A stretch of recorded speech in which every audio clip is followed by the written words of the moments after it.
Club. So we'll talk about 3 other blocks that are nice, simple, and kind of bread and butter that we teach our residents, and I think that you guys can take to the bank. I'm going to just get on a soapbox for 1 minute about something that drives me insane. Do you guys have an opioid crisis here? Not like yours. Not like yours.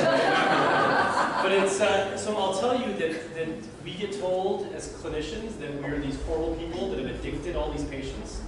And I was having a discussion at dinner, it's really not our fault, right? It's a system error. It's not a physician error. We were told for years to give medications to people, and now suddenly we're told not to, which is kind of ironic. I think that the real key for this is thinking opioids are great. I use opioids very effectively, but use it in a multimodal manner, along with ketamine, along with regional anesthesia, and pick your poison and find the best for the patient in front of you. And I think that's the key for me, is not to pull one drug away from this. And I always say acute patient managed by acute care specialists. And I think that's who we are. So let me start off by just talking about the 3 big blocks we're going to talk. One is the femoral nerve block. The second is a posterior tibial nerve block. Both these blocks I think are simple, can be done rapidly, and can be done by most people who have some technique in needling.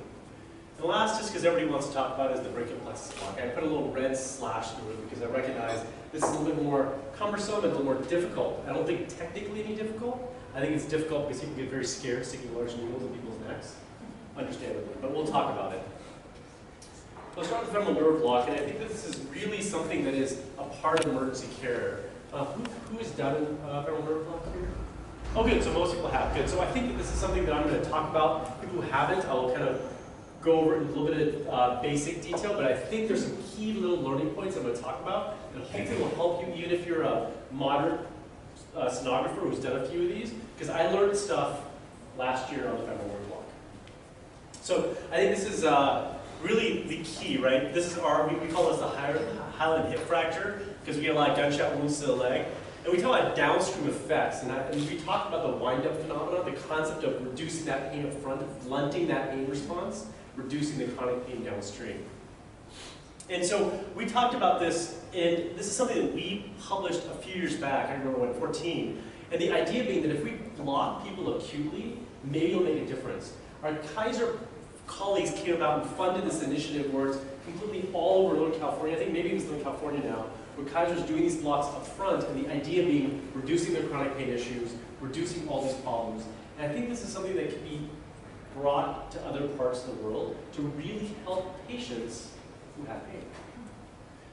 This is a great study, and this is the last study I'm going to discuss today. This is a study that looked at blocks in elderly patients done by somebody in the first few hours, and then they were followed with a catheter inpatient. So somebody blocked them when they came with a hip fracture. Inpatient, they got a catheter. And the beauty of this is, they looked at outcomes. So pain control in the ED clearly diminished, went down from an hour to 2 hours. Post-operative day 3, right, when you look at the fact that they actually had better walking capabilities, which is fascinating to me, right? So what they're trying to say is that not only does it reduce your patient's pain, this can help long-term effects, which is really astounding. And this is something that I think all of us really hope for. The beauty of this paper is it's a multi-silo paper, right? It's done in the ER, it's followed up outpatient, leading to the point that aggressively managing pain is our job, and this downstream effect could be improved patient outcomes. Let's talk about basic anatomy and innervation, right? This is the basic concept that we're talking about. The femoral nerve, artery, vein, right? We know this. Fox talks about the thing in the middle, but nerve, artery, vein. It innervates all the way up to the anterior part of the leg. A small little branch of the distal branch is a saphenous, comes medially over here. Forget about it for right now, but clearly the goal is to get innervation all the way up here. So this is great, a great technique, right, for hip fractures, for what we call the hyaline hip fracture, where you get shot in the leg, because our population isn't very old and gets hip fractures, they get shot more often. Oh, I'm sorry. Sorry about that. Oh, I'm sorry.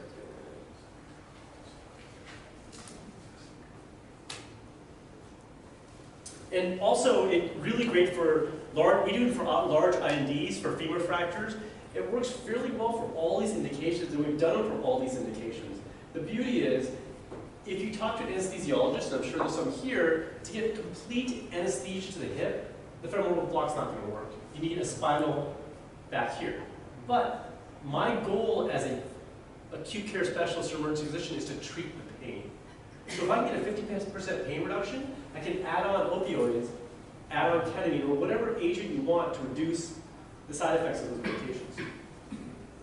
So let's talk about kind of the basics behind this. So again, if you look at the probe is not placed like this. It's placed in the inguinal canal. Probe marker facing laterally. So again, that same kind of adage, nerve, artery, vein. Again, in the inguinal crease. This is a great drawing, and what you're looking for on this is not only the nerve, but the key point that you want to find is the fascia iliaca. And the reason the fascia iliaca is so important is that it separates and hugs, kind of hugs that nerve down into the iliopsoas muscle. And the key point is that if you get fluid, when I started doing this initially, my goal was to get into this big triangle that everybody talks about. The problem was, that's not your target. The target is this fascial plane. Once you get underneath the fascial plane, fluid will track medially and will give you anesthesia to the femoral nerve. Does that make sense to everybody? I'll show you images of this. So pattern recognition. Let's start with just basic pattern recognition on this. Everybody see the femoral artery? Right? There's that triangular structure. I'm going to tell you the key is, you notice this, but this is probably more important. This is your fascia iliaca. The goal is to come in, pop underneath, inject anesthetic, and watch the fluid drive immediately. Does that make sense to everybody? Again, locate the artery, find that triangular structure. That's the whole complex. But then find the fascial plane that sits on top and hugs that nerve down. Does everybody see that? I'm sorry, it keeps on. This is not skipping, I apologize. Does everybody see that? Just pattern recognition right now, and I'll talk about how to get into that space. So again, I commonly use 26-cyclidocaine. We talked about in the first half that I hydrodissect the plane with some normal saline. Same idea.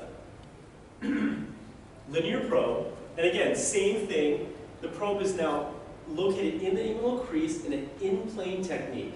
The goal, again, is to visualize the needle tip all the way through as it punctures the fascial plane. Once I get underneath there, I dump in some normal saline, open the space up, and then place in the bupivacaine or lidocaine. So here's that classical teaching. This is actually an incorrect drawing, which I actually like because it's purposely incorrect. This is what everybody thinks is the fascia iliaca. The fascia iliaca will commonly come in the middle of this. That's fine. Once you recognize this, then you can come in underneath it and drop the anesthetic. If you put fluid up here or over here, you won't get a block. When I had missed blocks, when I had errors on my block, it was because I went too high. I'll show you some more. You guys see that? Same pattern recognition. There's your artery. There's that triangular structure. The nerve is probably right here. The goal is to come in laterally, pop underneath the fascial plane, and inject fluid here and not over here. That's probably just fat. Does that make sense to everybody?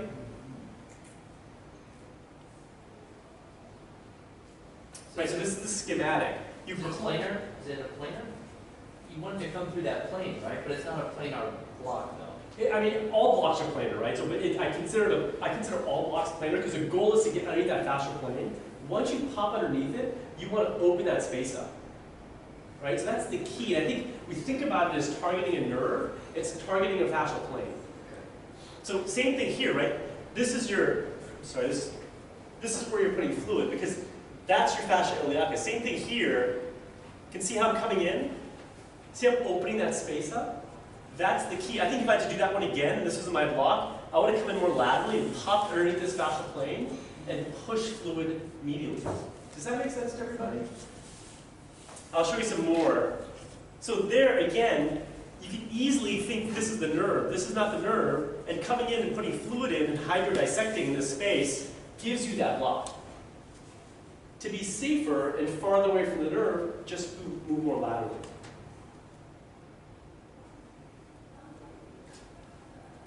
Same thing here. Does everybody see this? Everybody can see this. Now you can clearly see this nerve sitting right here. This is that triangular structure. Come in laterally, pop underneath this, inject and watch fluid track immediately.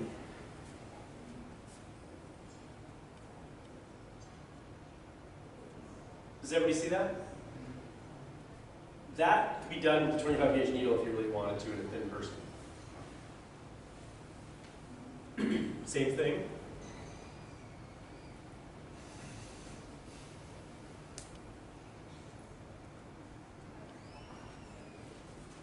Again, same thing, there's your nerve. Needle comes in. Same idea. These are my residents doing this probably 3 or 4 years ago, closer to the nerve than I like.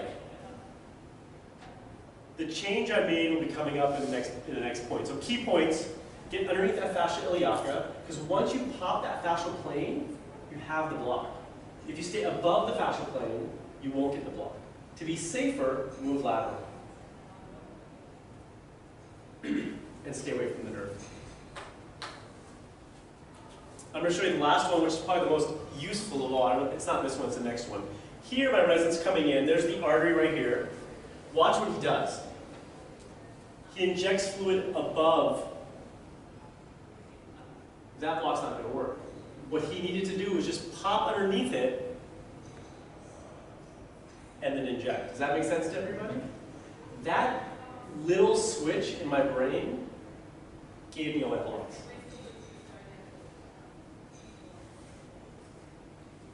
This one is probably the most useful because I've walked my resident through it. I said, I'm going to show you how to do a block correctly.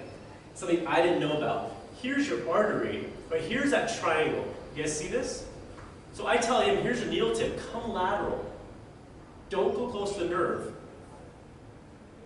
See how he comes in? So he comes in super lateral. I want him to pop through the fascial plane and then inject. That's the block. That's about as textbook as you can get, and something that's actually, once you start seeing it this way, it makes it simple. Because you're not worried about hitting the nerve. You're worried about just getting underneath that fascial plane. That anatomical understanding will prevent you from having errors in this block. Whenever we do blocks, a simple trick, because God forbid you block somebody and the next team comes on, like why is Mr. Smith not able to move his leg? We just mark all our blocks with time on every single patient. It doesn't have to be that large. That was a gratuitous block nomenclature. Some people will just put a piece of tape and write the block information, but it prevents the error. We did have one of our residents block somebody and somebody was worried why they had a deficit. So really easy thing to do when you block people. Questions on this? It's more a comment. I've done some of these things and I've noticed that, as you said, that fascial plane actually goes through the middle of the nerve sometimes, and I didn't get it until you said then why it sometimes looked like, even though it's a long way away, it looked like the fluid had actually gone into the sheath and separated the fibres of the sheath. And I'm thinking, I've somehow still screwed it up. Right. They were very effective blocks. Yes. but now once actually answers that question. Once you see that in your brain, once that clicks in your brain, then these blocks are like obvious. Because then you can actually just track the fascia laterally and pop through it, and you're super far away from the nerve, and you're safe. This is the whole discussion between fascia iliaca block and femoral nerve block, and I really don't care. I just want to reduce the pain. And you can do it however you like, as long as you're comfortable, confident, and stay away from the nerve. Posterolateral nerve block is a fantastic block. And this is, I talk about residents, I always tell residents when they're working with me, the more roadblocks, the more difficulty they have, the better they will be as a clinician one day. Because every time you get to a point where like, I don't know what to do with this patient, and you figure out a trick, you actually get better. And this is a perfect example. How many people have had lacerations to the bottom of the sole of a foot? How do you repair that? How do you anesthetize that? I've had patients with abscesses, right, exactly, but before that you couldn't, right?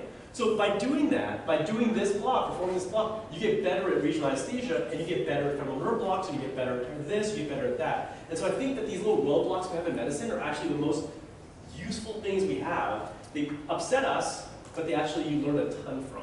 So let's talk about this block, which I think is a very simple block to do. This is a lady with an abscess at the bottom of the foot who's going to be able to numb the bottom of the foot up.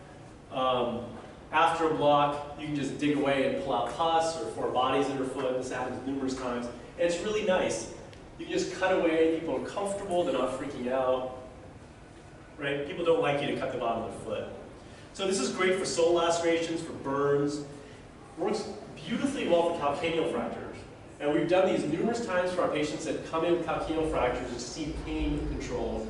A simple block, they're comfortable, works really well. Again, the hyoid foot fracture, which is a gunshot wound to the foot as he's running away. Basic anatomy, we can all do it ourselves. It's the medial aspect. You can feel your vasculature right there. And the nerve sits right lateral to it. And my chairperson would make fun of me when we started teaching this block. He's like, Arun, I just feel the artery and go lateral every time. And his success rate, which he said was 100%, but proven incorrect over and over again while I watch him do it. He'd be like, I'm like, go ahead, Barry, do it. He'd be like, yeah, look, perfect. And he wouldn't get it. And then I'd come and block these patients. So the beauty of this is the posterior tibial nerve pretty much innervates the entire sole of the foot, which is a great little tool. It's a simple trick. Such a great trick, right? Like everybody suffered through this in residency. A 25 gauge needle, a little poke, and you're done. What I do for my patients, either I have them roll over, so I kind of pop up that medial aspect, and then I make sure they're on rolled sheets, and I'll tell you why. If you have them flat against the bed, you can't get the probe and the needle in there. So I just pop them up on a rolled sheet, and you're good to go. Then I start distally, and I slowly slide up the leg. The reason I slide up the leg is you have more meat there, and you have more room to kind of go. If you go really distally, you'll be abutting the Achilles tendon, and nobody wants a needle on the Achilles tendon, unless they're going to scream if you go through their Achilles tendon. Just slide up the leg, and I'll show you some video of me sliding up the leg, and you'll see the nerve. And again, I'm going to show you a bunch of video purposely, not to bore you, but that pattern recognition is the key. And the first one you see, I guarantee you, people will be like, I can't find it. By the third time you see it, you'll be like, oh, it's right there. Now let's try it. So again, the key structure I want you to think about is, as you're sitting this way, you have the probe in this position, the key structure is the medial malleolus. That's the bony structure. Then you will see the vascular bundle right here. And just lateral, not in everybody, in some people. That's why my chairman gets this wrong. Tends to be the nerve fiber, and you're like, I can't see that. There's no way. Let's play some video. Okay, remember, I start distally, and then I slide up the leg, correct? So right away, the first thing you guys notice, remember I told you, the first thing is the medial malleolus. You guys all there? The second thing is the artery. You'll see it when I play the video. The third thing is find the nerve.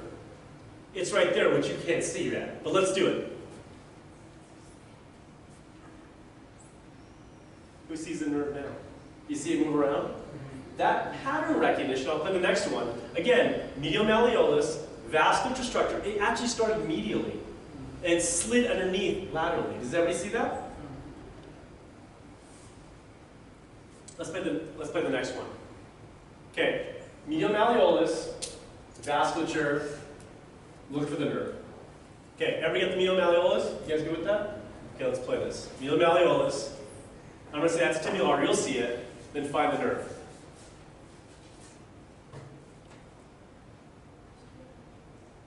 Does everybody see the nerve yet?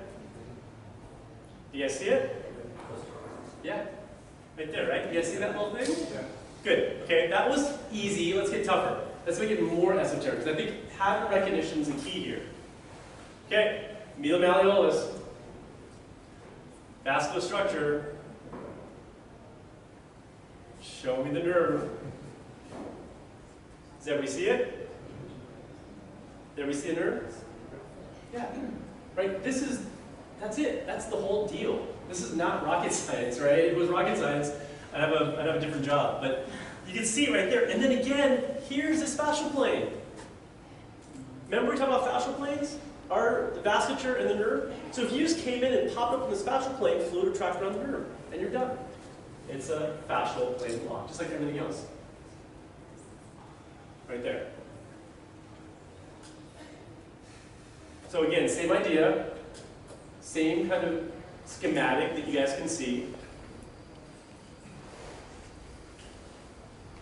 Needle's coming in. Set needle on the side, putting fluid in there.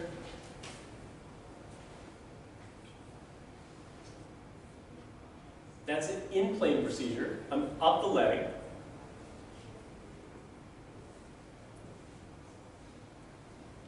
This is the out-of-plane procedure, which I'm not going to discuss too much about. It's a little more difficult. It's beneficial with people who are really thin, because you don't have a lot of room there. And you're injecting fluid. See that popping through the fascial plane? The nerve is right here. Here's your artery. I'm staying lateral to it, just opening this fascial plane up. Sorry, I'm going a little fast. We're a little short for time. So 2 points, use color Doppler here, and slap the leg. So one, always try to find your vascular structure. If you can't find it, just pop color on there, you'll see it. It's a nice way to recognize where the nerve is comparatively. And the last is slide up the leg. See how far up the leg I am on this guy? And then you get a really nice visualization of the needle. See that fluid? There's a nerve right there. A little close, but that's all right. The residents always send these videos off. It always scares me, but it's close enough. I'm going to do this in 1 minute. Brachial plexus anatomy. We're going to talk about this really quickly. I'm just going to talk about the inner scalenes. This is advanced. Can I have 2 minutes? Is that fine? So, yeah. 2. So the key is, when you think of the brachial plexus, and I'm going to say it kind of in a big way, the brachial plexus starts from here, right? C5T1. Anesthesiologists just pick different spots to anesthetize it. So there's an inner scalene area, there's a supraclavicular area. We talked about the raptor or the axillary area. It's all the same thing. The only difference is that nerves hop out and innervate along the way. So the higher up you go, the more proximal you innervate. The lower you go, the lower you innervate. That's just a simplified way of thinking about it. So here is your kind of your C4T1 or C5T1. There between your scalene muscles is your inner scalene.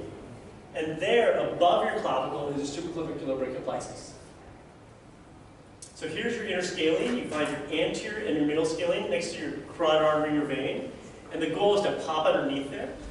Same idea being the inner scalene is for stuff that's proximal. The supraclavicular is stuff that's distal. Some basic stuff. So again, this guy has a proximal abscess. We come in, and I'll show you how to find these again. Same pattern recognition. These are actually brachial plexus. There's a needle, and I'll show you better images. And then at bedside, he gets strained, admitted, yada, yada, yada. And everybody likes seeing pus on ultrasound videos, because that's what we do, right? We drain pus, and we reduce things, and we make people happy. So, again, same idea.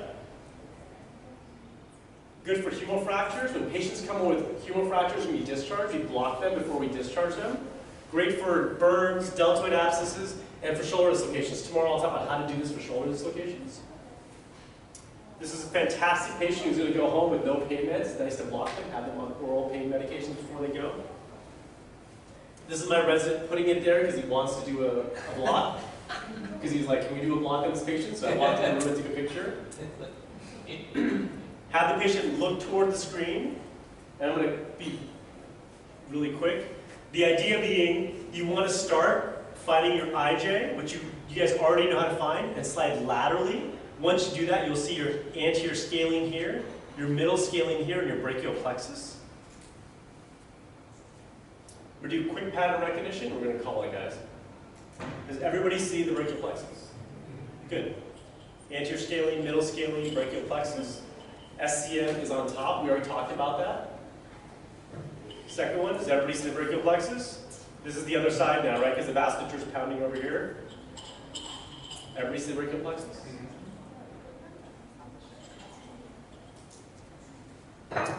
Roll the patient on a little shoulder roll, and you're going to come in plane, visualizing the screen at all times.